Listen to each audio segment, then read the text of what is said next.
Hi and welcome to another Watch Geek video. Today we're taking a closer look at the new model from Aerotec called Forte Titanium. As the name suggests, the material used is titanium, which in this blacked out version looks like plastic, and only once you handle it and feel it under your fingers do you realize it is a bit more serious than its plastic counterparts. If, however, you have a problem with the plastic look, they do offer a version in gray as well, making it look more metallic. One thing I was surprised with was the bezel action. Most titanium watches I handled have a plasticky feel to the bezel, like they're not as sturdy as the steel ones, but on this they somehow managed to make it feel exactly like a steel bezel would, with precise and pronounced clicks and just the right amount of resistance. The grip is also pretty good despite the bezel not having any kind of teeth or serrated edge to it. It's probably down to the coating itself that simply doesn't slip under your fingers. All in all, one of the better executed titanium bezels I tried. The crown is also easy to operate, and I like the design as it follows the style of the bezel. The crystal is sapphire and slightly domed, creating a small magnification effect of the simple and easy to read dial. The dial on this version is grainy in finish, and the color moves from light blue in the center to a darker shade at the edges. Overall, it is an interesting finish, and the vibrant color makes it less boring considering how simple it is. The markers are all applied, and there's hardly any writing, which in this case I like. The logo is highly polished and beveled, so it not only catches the light, but also matches the design of the arrow hands.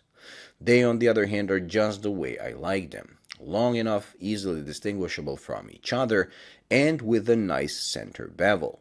The date is at 6 o'clock, creating a perfectly symmetrical look. Yet another thing I like.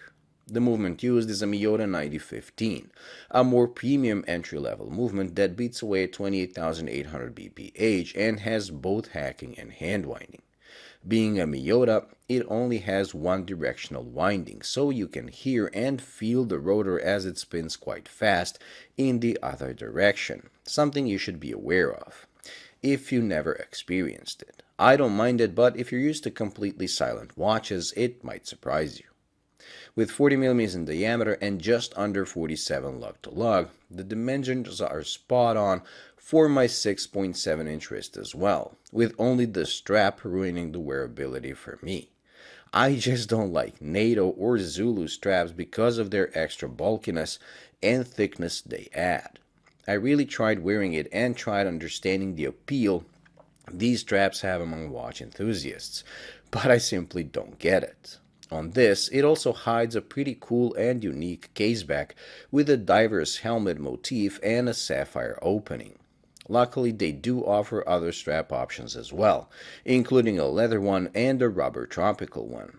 I would personally prefer a two-piece nylon strap, as this does look great when laying down on a table in front of you. It's just that on the wrist, it looks too weird for my taste. They offer the Forte in a range of dial colors, so finding one you'll like should be easy.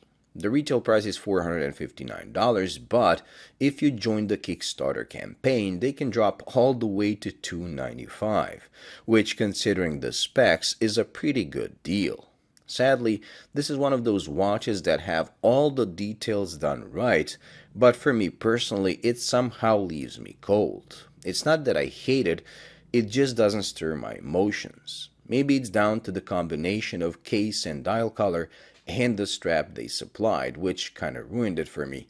I don't know. It's still a great watch for the price, objectively speaking, but subjectively, it's not for me, at least not in this configuration. Well, thank you for watching. I hope you enjoyed and found it useful. If you did, please like and subscribe, and until the next video, bye.